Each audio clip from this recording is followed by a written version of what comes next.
प्रधानमंत्री नरेंद्र मोदी के फैसले के बाद देश में काला धन को लेकर एक तरह से होड़ लग गई है कि कैसे उसे बचाया जाए। तमाम वो लोग जिनके पास आज काला धन है उसको बचाने की जुगत में ऐसे लगे हैं कि क्या कहा जाए। कोई सोना खरीद रहा है, कोई नोटों का थैला यहां से वहां लेकर भागता फिर रहा है, कहीं नाले में बैग पूरा नोट से भरा हुआ मिल रहा है, कोई पानी में नोट बहा रहा है। अलग अलग तरीके से अपने तथाकथित तौर पर काले धन को सफेद करने या फिर उसे बचाने की कोशिशें चल रही हैं। ऐसे में तमाम जांच एजेंसियों ने कैश और सोना जब्ती की बड़ी बड़ी खबरें हमारे सामने प्रस्तुत की हैं, जहां 600 से कहीं ज्यादा छापे पड़ चुके हैं।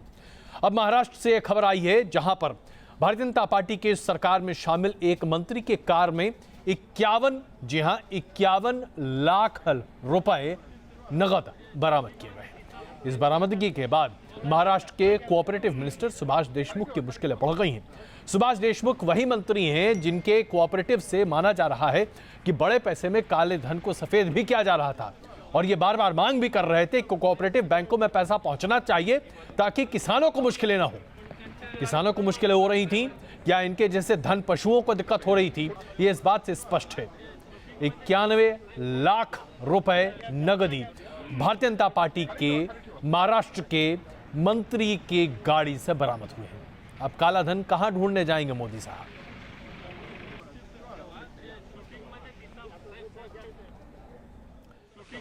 काले धन पर मोदी सरकार की सर्जिकल स्ट्राइक के बाद से देश भर में काली कमाई के कुबेरों में हाहाकार मचा है। ब्लैक मनी पर शिकंजा कसने के लिए पूरा प्रशासनिक अमला एक्टिव मोड में है। कहीं लाखों का कैश पकड़ा जा रहा है तो कहीं बिना रसीद वाला सोना जब्त किया जा रहा है।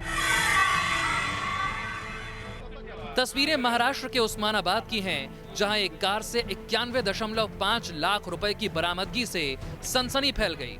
खबरों के मुताबिक पकड़ी गई गाड़ी महाराष्ट्र के सहकारिता मंत्री सुभाष देशमुख से जुड़े लोक मंगल ग्रुप की है। गाड़ियों की रूटीन चेकिंग के दौरान कार से ये कैश मिला तो सूबे की सियासत भी गर्मा गई। कांग्रेस और एनसीपी ने मंत्री को कैबिनेट से बाहर करने की मांग कर दी। हालांकि सुभाष देशमुख ने इस पर सफाई दी और कहा कि ये पैसा लोक मंगल ग्रुप की चीनी फैक्ट्री में काम करने वाले कर्मचारियों का है।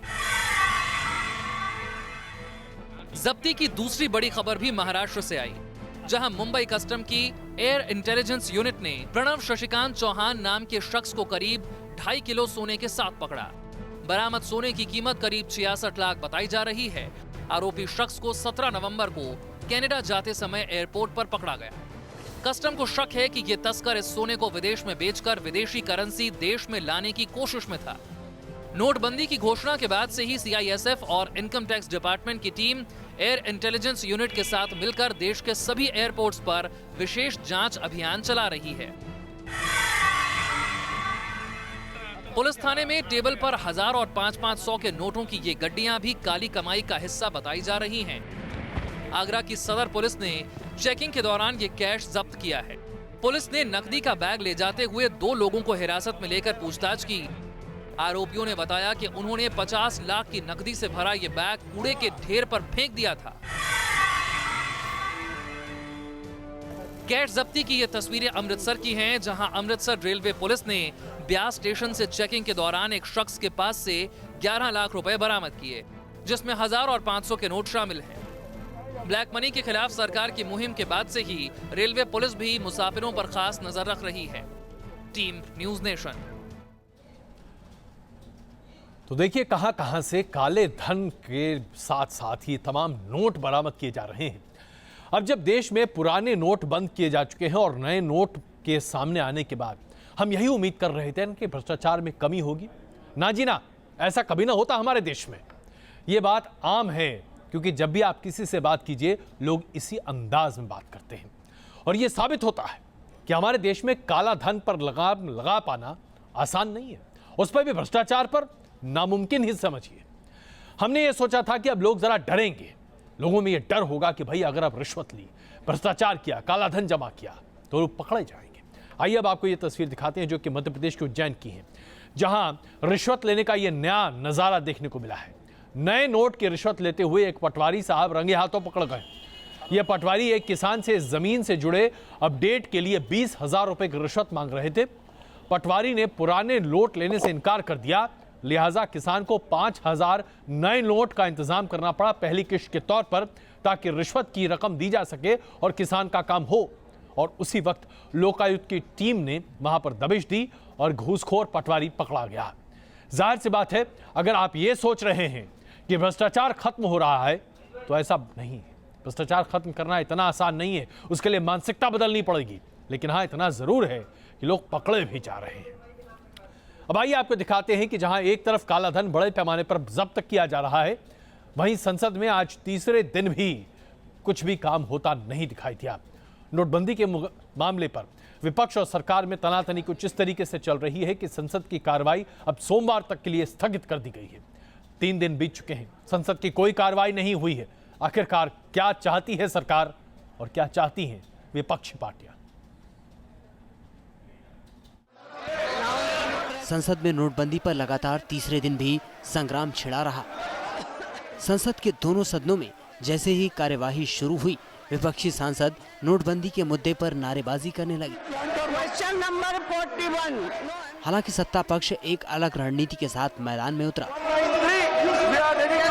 विपक्ष नोटबंदी पर पीएम मोदी के संसद में बोलने की मांग पर अड़ा रहा, तो वहीं बीजेपी सांसद गुलाम नबी आजाद से माफी की मांग पर हंगामा करते रहे। हमारी अपील है कि कांग्रेस पार्टी और honourable leader of the opposition देश से माफी मांगे।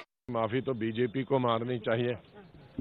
देश को किस कगार पे धकेल दिया, इसके लिए तो बीजेपी को माफी मांगनी चाहिए। बीजेपी की सरकार को हिंदुस्तान के 125 करोड़ जनता से माफी मांगनी चाहिए। अचानक कांग्रेस को क्या हुआ हमको पूरा समझ में नहीं आ रहे। एकदम यू टर्न लेके अभी कह रहे प्रधानमंत्री आवे, नहीं तो जेपीसी बने।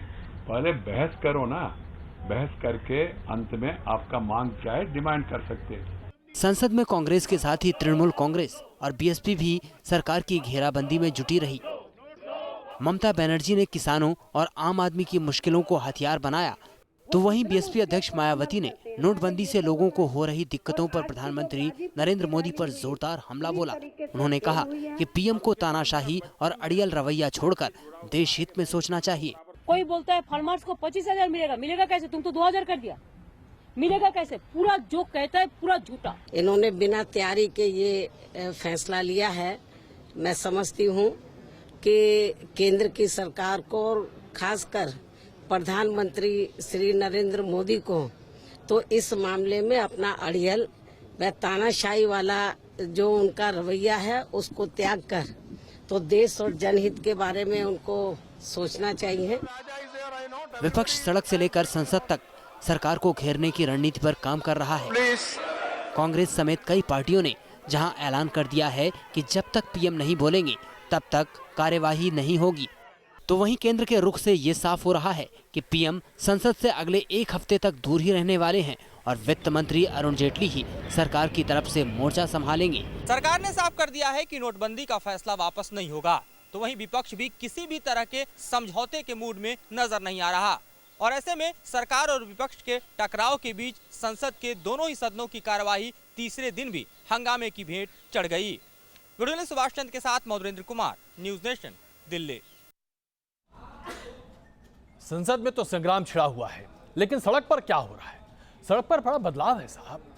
अगर आज आप ऑटो में सफर कर रहे हैं और आपको डर इस बात का है कि आपके पास 100 रुपये या उससे कम के पैसे नहीं हैं और आप पैसे न दे पाएंगे, बड़ी दिक्कत होगी, तो यहां बदल गया है सब कुछ। ऑटो वाले अब या तो पेटीएम से या इस तरह की किसी इंटरनेट बेस्ड सुविधा से या फिर मशीन से पैसे ले रहे हैं। सब्जी वालों के पास भी अब कार्ड स्वाइप मशीन पहुंच चुका है। आप जानकर आश्चर्यचकित होंगे कि सिर्फ HDFC बैंक में ही 5,000 कार्ड स्वाइप मशीन प्रतिदिन की मांग आ गई है। बाकी बैंकों में सोचिए कितनी आ गई होगी। तो नहीं, कार्ड स्वाइप मशीन कितने बड़े पैमाने पर अब व्यापारी ले रहे हैं। अब इतना तो छोड़ दीजिए, भगवान की जय जयकार करने के लिए भी और उनके प्रति श्रद्धा अर्पित करने के लिए भी आपको मशक्कत करने की जरूरत नहीं है। छुट्टे नहीं है, पैसे नहीं है, पुराने नोट हैं आपके पास, कोई दिक्कत नहीं है। कार्ड स्वाइप कीजिए और जय राम कीजिए। ये दिल्ली का कालकाजी मंदिर है। नवरात्र में भले ही यहाँ लोगों की भारी भीड़ जुटती हो, लेकिन आम दिनों में भी श्रद्धालु यहाँ कम नहीं होते। यही वजह है कि नोटबंदी से निपटने के लिए मंदिर में चढ़ावे के लिए ऑनलाइन सुविधा शुरू कर दी गई है।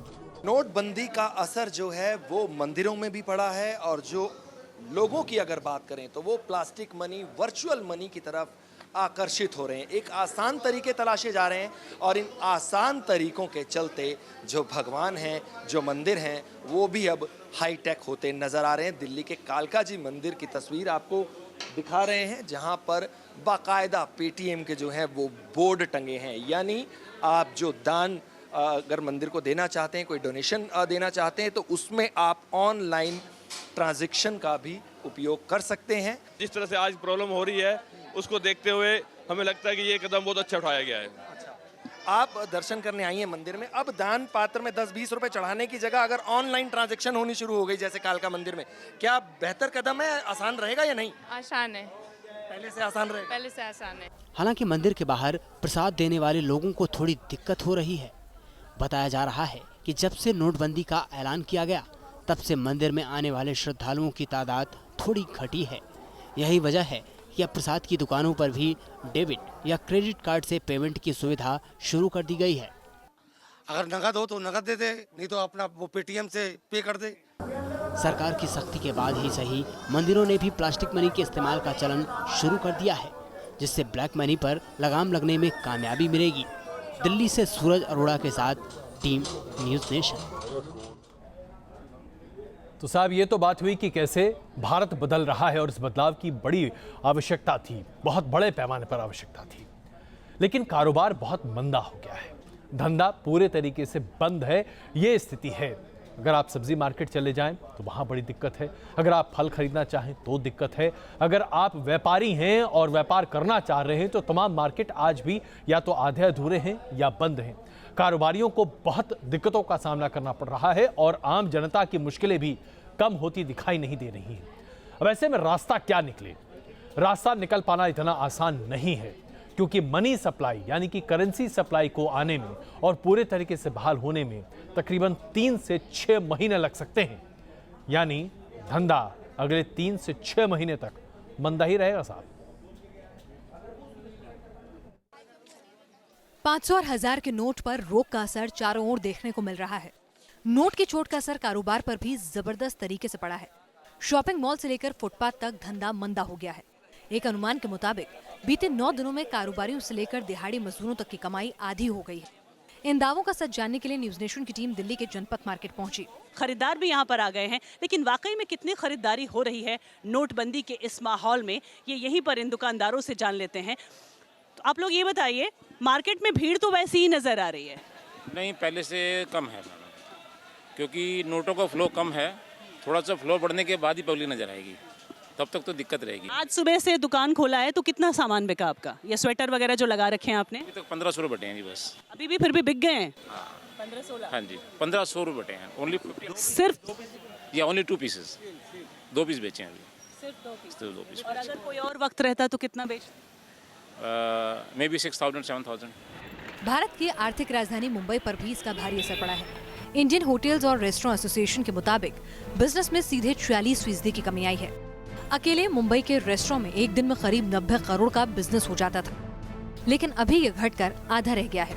रियल एस्टेट मार्केट में भी मंदी का माहौल है। राज्य के रजिस्ट्रेशन और स्टाम्प डिपार्टमेंट के आंकड़ों के मुताबिक रोजाना होने वाले प्रॉपर्टी रजिस्ट्रेशन में 37% तक की कमी आई है। दावा ये भी किया जा रहा है कि नोटबंदी के चलते सबसे ज्यादा नुकसान एंटरटेनमेंट सेक्टर को उठाना पड़ रहा है। हालांकि जानकारों की माने तो रियल एस्टेट शॉर्ट टर्म के लिए ही प्रभावित होगा।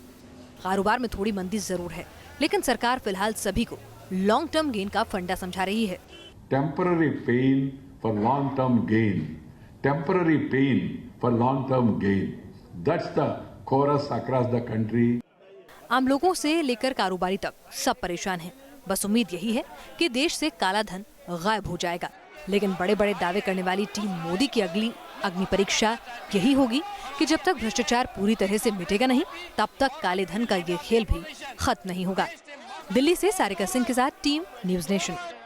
यमुना एक्सप्रेसवे पर भारतीय वायुसेना ने अपने लड़ाकू विमान को उतार कर जो जौहर दिखाया था, ठीक उसी तरीके से अब आगरा से लखनऊ के लिए बनाए गए एक्सप्रेसवे पर भी भारतीय वायुसेना ने वो जौहर और अपना कर्तव्य कर दिखाया है। सबसे बड़ी बात यह है कि यहाँ पे तमाम भारतीय वायुसेना के विमान या तो उतर सकते हैं या यहां से टेक ऑफ कर सकते हैं।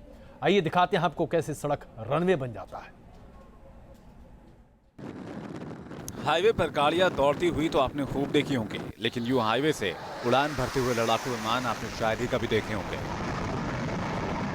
तस्वीरें आगरा एक्सप्रेसवे की हैं, जिसके उद्घाटन के रिहर्सल के लिए लड़ाकू विमानों ने एक्सप्रेसवे पर टच डाउन किया। आगरा एक्सप्रेसवे का उद्घाटन 21 नवंबर को होना है। इस मौके पर एयरफोर्स के 8 विमान एक्सप्रेसवे पर लैंडिंग और टेक ऑफ करेंगे। देखने में भले ही एक कार्यक्रम के रिहर्सल भर लगे, लेकिन इस कोशिश के बड़े मायने भी गिने जा रहे हैं। हो सकता है कि इसके जरिए वायुसेना भी हाईवे को रनवे की तरह इस्तेमाल करने की तैयारी कर रही हो, ठीक उसी तरह जैसा मई 2015 में किया गया था। और इसी के तहत मिराज और सुखोई को एयरफोर्स ने एक्सप्रेसवे पर उतारा था। दरअसल जंग या फिर जंग जैसे हालात में दुश्मन सबसे पहले एयरफील्ड और एयरबेस को निशाना बनाते हैं। ऐसे में किसी हाईवे से लैंडिंग या टेक ऑफ करना वायुसेना के लिए एक बोनस बन जाता है, और इसके लिए भी वायुसेना के जाबाजों को तैयार किया जा रहा है। तो देखा आपने किस तरीके से हमारे जाबाज बस मिसाल पर मिसाल कायम कर रहे हैं। रुक रहे हैं कुछ क्षणों के लिए, बने रहिए हमारे साथ, वापस आते हैं क्वेश्चन आवर में।